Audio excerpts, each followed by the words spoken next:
faire des visites et me dire Laurent c'est trop cher, Laurent je suis pas au prix, Laurent c'est 200 000, c'est 250, c'est 300 000 et je trouve pas. Et j'ai vu encore, puisqu'on a fait pas mal de coaching, c'était vendredi après-midi à Toulouse, on a fait des coachings où j'avais des participants qui me disaient Laurent je trouve des biens à 200 000 avec une rentrée locative à 1002, c'est bon? Bah non c'est pas bon, parce que si déjà tu prends 10 points, 200 000, 2000, tu vois c'est aussi simple que ça. Donc forcément c'est que soit le prix de départ est trop haut, soit la rentrée locative elle est trop basse. Alors première chose, on va travailler sur la rentrée locative, on va faire une première visite et on va voir si effectivement les loyers sont bas, ou si on a d'autres choses à louer, par exemple une cave, un aménagement de grenier, une place de parking, ou si on est au taquet, si on est au bout, c'est-à-dire que le mec il a mis 1002 parce qu'on ne peut pas louer plus que 3 appartements par exemple à 400 €, ça fait 1002. Donc si la rentrée locative est à son maximum, si on ne peut pas aller chercher plus haut, l'alternative c'est de baisser le prix de départ. On n'a pas d'autre choix, dans la vie c'est ça, soit pour faire des économies, soit tu dépenses moins, soit tu gagnes plus. Il y a pas, voilà, à un moment donné on n'est pas magicien. Donc il va falloir travailler sur le prix de départ, si le bien t'intéresse. Donc dès que tu as fait ta première visite, tu vas te rassurer sur le bien, sa superficie, comme il est composé, et sur la rentrée locative. Si une fois que tu as vu ça, tu as vu que tu étais au maximum, il va falloir alors dans ces cas-là travailler sur le prix d'achat. Le prix d'achat, le prix affiché, c'est un mélange subtil de négociation, d'arguments et de contre-arguments. C'est-à-dire qu'il va falloir effectivement faire comprendre aux vendeurs que vous êtes un professionnel, que vous êtes quelqu'un de sérieux et qu'en face de ça, le bien est trop cher. C'est-à-dire que le propriétaire vendeur qui est en face doit comprendre qu'effectivement, il a voulu vendre son bien, mais que son bien n'est pas au prix du marché et que parce qu'il a un acheteur potentiel, en l'occurrence vous, et que vous êtes un professionnel et parce qu'il veut aller vite et parce qu'il veut vendre le plus cher possible, il doit comprendre qu'il doit vous faire un geste commercial. Donc on va attaquer avec une première visite, à la suite d'une première visite, avec une première proposition. On est à 200 000, on a mis en avant tous les éléments négatifs du bien, tous les éléments qui font que vous allez devoir reprendre le bien. En gros, c'est comme si vous vouliez acheter une voiture de collection et que la voiture de collection, eh ben, elle a du potentiel. C'est-à-dire qu'effectivement, cette voiture, elle est rare. Et parce qu'elle est rare, elle doit être chère.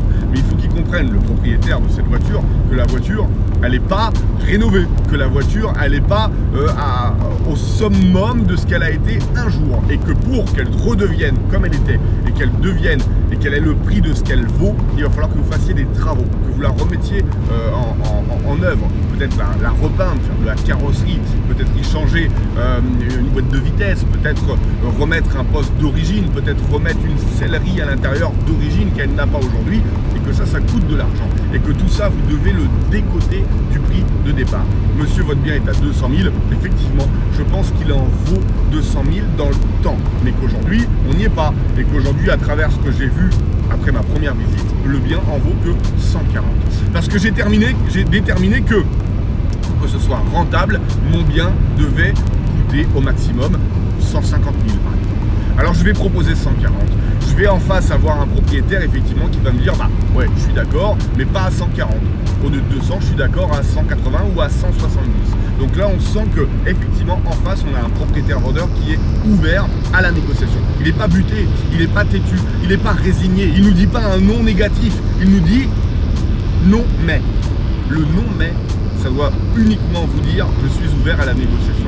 Et quand vous trouvez ce genre de propriétaire, c'est très fréquent, c'est que vous avez été bon dans votre première proposition, vous avez été bon dans votre visite, vous avez été bon dans votre argumentation. Mais on a fait 50% du boulot, on n'est pas encore à nos 150 000, on est à 170. On a proposé 140, il contre-propose à 170, alors on va aller chercher dans une contre-visite. Monsieur, je veux faire une contre-visite. Je veux aller voir une deuxième fois. Je veux voir si c'est moi qui me suis trompé ou si c'est vous qui êtes encore au-dessus du prix du marché. Ou en tout cas au-dessus du prix que je suis prêt à mettre. On va faire une contre-visite. Sur cette contre-visite, ce qui est important, c'est de trouver des nouvelles décotes, des nouveaux points. C'est-à-dire que sur la première visite, par exemple, on a repéré qu'il y avait de l'humidité sur les murs. On a repéré qu'il y avait des traces de moisis sur les murs. On a repéré que c'était peut-être la ventilation, c'était peut-être une infiltration d'eau quelque part. Dans la deuxième visite, il faut que je trouve autre chose. Il faut que je trouve quelque chose qui va me permettre de donner d'autres décotes. C'est-à-dire que la première fois que j'ai vu que la voiture, il y avait une sellerie à faire. La deuxième fois, je vois que sur la voiture, il y a aussi les tapis à changer. Et bien c'est pareil dans l'immobilier. J'ai vu qu'effectivement, il y avait une infiltration d'eau, très bien. Sur la deuxième contre-visite, je m'aperçois que les murs ne sont pas isolés. Ou alors qu'ils ont été isolés il y a 30 ans et que l'isolation ne fait plus effet. Il va falloir donc que je refasse je vais la quantifier et je vais la mettre sur le papier. Je vais regarder et lui dire voilà, sur ma première visite, je vous proposais 140, vous m'avez contre-proposé à 170, monsieur.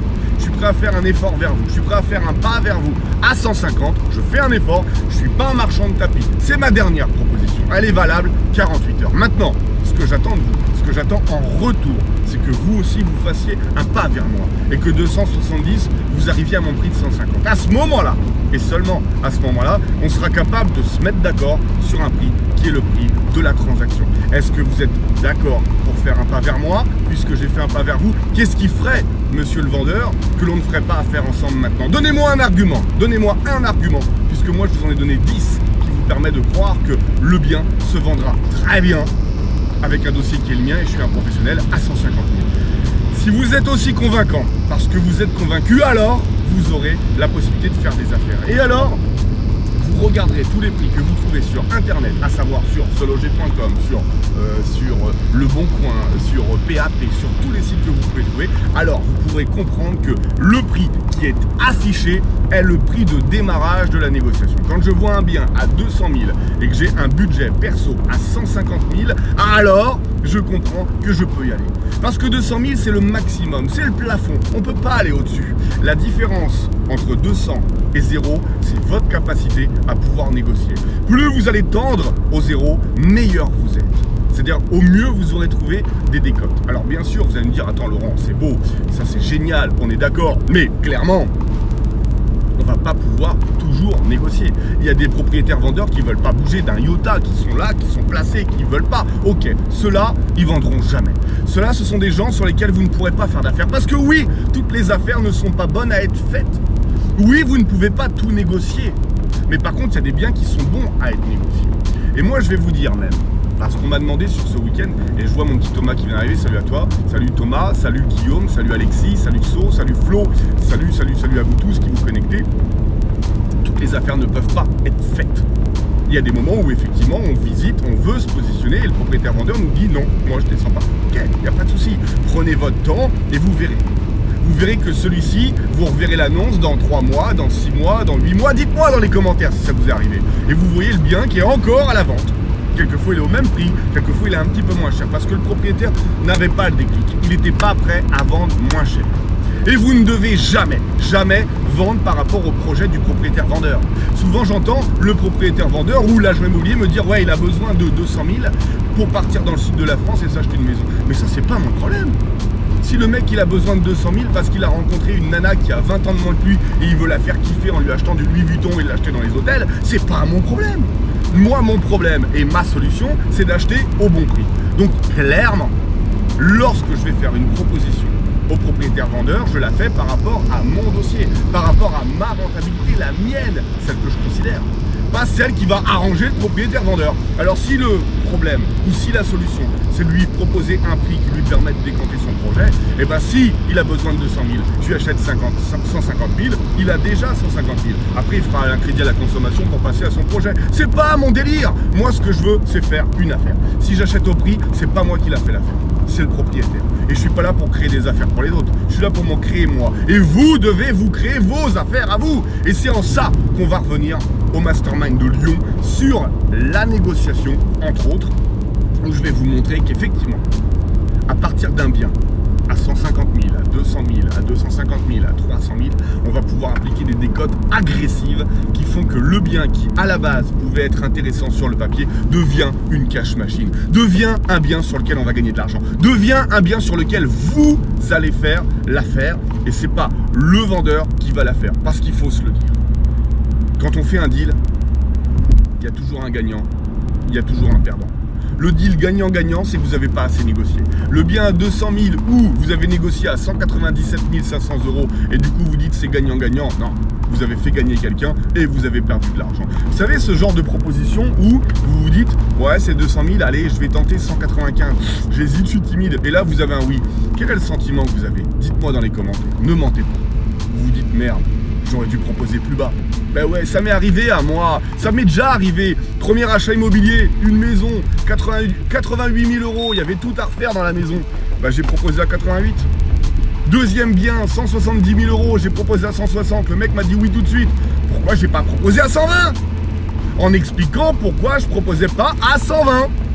Monsieur, je propose à 120 parce que ça, parce que ça, parce que ça. Normalement, dans une négociation, vous devez tellement proposer bas au démarrage que vous devez avoir un non mais.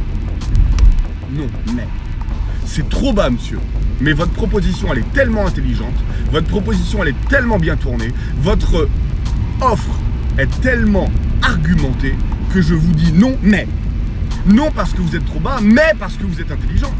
Mais parce que vous m'avez fait rendre compte, moi le propriétaire qui vend, que mon bien n'était pas au prix de ce que je propose.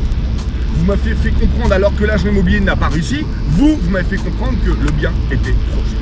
Le dernier bien que j'ai visité, je l'ai visité parce qu'il était à côté d'un immeuble qu'on a déjà. Vous vous rappelez peut-être, pour ceux qui me suivent depuis un moment, que c'était un bar avec des appartements à l'étage, donc c'était un immeuble. Et ce bien-là, j'ai été le visiter parce qu'il était à côté de celui qu'on a déjà. Ce bien, à un moment, je le visite et je me rends compte les travaux qu'il y a à faire à l'intérieur. Il y a du potentiel, mais il y a des travaux immenses. Il me dit combien vous m'en proposez. Je dis non, vous. Il me dit non, vous. Je dis ok. Je dis moi je vous en propose 80 000. Il me dit mais attendez, je le vends 255 000. Je dis mais 255 000, mais monsieur on n'y est pas du tout. On est à côté du prix du marché, à côté d'une rentabilité potentielle. C'est pas possible. D'ici à 80 000, faites un effort. Il me dit à 80 000, faites un effort, on est à 255. C'est plus un grand écart qu'il faut faire, c'est une opération des adducteurs, ça va pas du tout. Donc clairement, je lui dis non, écoutez, moi je m'en vais, je propose rien du tout, ça me va pas, etc. Ce bien qu'il en voulait 255, il le met en agence une semaine plus tard, et là actuellement le bien est à 159 000 euros. Le mec est déjà passé de 255 à 159 000. Et vous allez voir, le bien qui ne se vend pas, fait qu'il va forcément partir peut-être à 120, peut-être à 110, peut-être à 100 000 ce bien. Parce qu'il n'en vaut pas du tout 159 encore. Il est encore au-dessus. Mais souvent des propriétaires se disent, moi je veux le mettre à temps. Et si demain vous voulez vendre un bien, vous voulez vendre le plus cher possible. Aujourd'hui vous voulez l'acheter, vous voulez l'acheter le moins cher possible. La différence entre les deux sera votre talent de négociation. Mais faites attention, prenez le temps d'aller vite. Plus vous allez négocier, plus vous allez gagner d'argent dans le court, le moyen et le long. Une affaire se fait au démarrage. Si vous gagnez 1 000 euros de cash flow dès le premier mois, mais que vous achetez le bien 40% plus cher que le prix du marché, vous n'avez pas fait d'affaire. Vous ferez une affaire dans le temps, quand il sera fini d'être payé. Par contre, si dès maintenant, vous négociez, mais attention, c'est pas de la négociation de brocante, hein. C'est pas, il est combien à 200 ? Je te fais 100 000. Allez, ouais, 100 000. J'ai senti, ça m'a l'air bien, 100, j'aime bien, c'est un chiffre rond, voilà, c'est dans ce que... Non, je vous le fais à 103 500 parce que j'ai calculé que le bien en valait 103 500.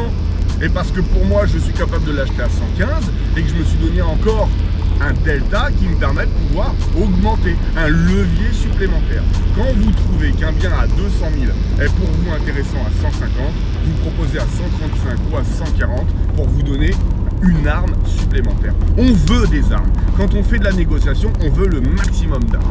Si vous vous battez avec un couteau et qu'en face de vous le mec a une chevrotine, le gagnant c'est la chevrotine. Donnez-vous des armes, appliquez des décotes, expliquez pourquoi vous voulez payer moins cher.